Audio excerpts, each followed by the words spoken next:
ஒரு கதை எப்போ சொல்லணும்னு அந்த கதை தாண்டா முடிவு பண்ணும். மாடர்ன் സ്റ്റുഡിയോസ് ഒന്ന വെച്ച് പടം എടുക്കാൻ ഒത്തുകിട്ടാണ്. സിനിമയ്ക്കുള്ളിലും സിനിമാ കഥ പറയുന്ന ദുൽഖർ സൽമാന്റെ ഏറ്റവും പുതിയ ചിത്രം കാന്തയുടെ ട്രെയിലർ പുറത്തിറങ്ങി.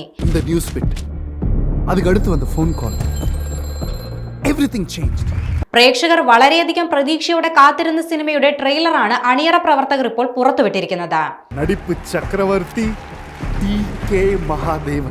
സിനിമയ്ക്കുള്ളിലെ സിനിമയുടെ കഥയാണ് ചിത്രം പറയുന്നതെന്ന സൂചനയാണ് ട്രെയിലർ നൽകുന്നത്. വില്ലൻ ഭാവങ്ങൾ കൂടിയുള്ള ദുൽഖറിനെയാണ് സിനിമയിൽ കാണാൻ കഴിയുകയെന്നും ട്രെയിലർ സൂചന നൽകുന്നുണ്ട്.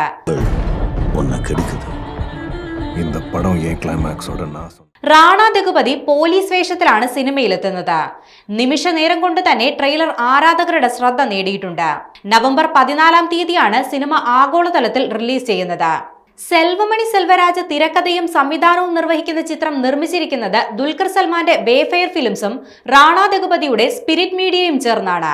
രണ്ട് വലിയ കലാകാരന്മാർക്കിടയിൽ സംഭവിക്കുന്ന ഒരു വമ്പൻ പ്രശ്നത്തിന്റെ കഥയാണ് ചിത്രം പറയുന്നത്. പ്രണയം, ഈഗോ, കല, വൈകാരികത എന്നിവയിലൂടെയാണ് ചിത്രം സഞ്ചരിക്കുന്നത്.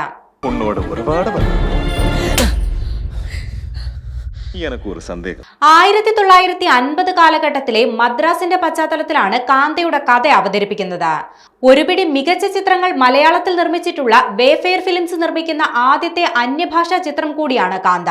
തമിഴിൽ ഒരുക്കിയിരിക്കുന്ന ഈ ചിത്രം മലയാളം, തെലുങ്ക്, ഹിന്ദി ഭാഷകളിലും റിലീസ് ചെയ്യും. ബ്ലോക്ക് ബസ്റ്റർ തെലുങ്ക് ചിത്രം ലക്കി ഭാസ്കറിന് ശേഷം ദുൽഖർ സൽമാൻ നായകനായി എത്തുന്ന ചിത്രം കൂടിയാണ് കാന്ത.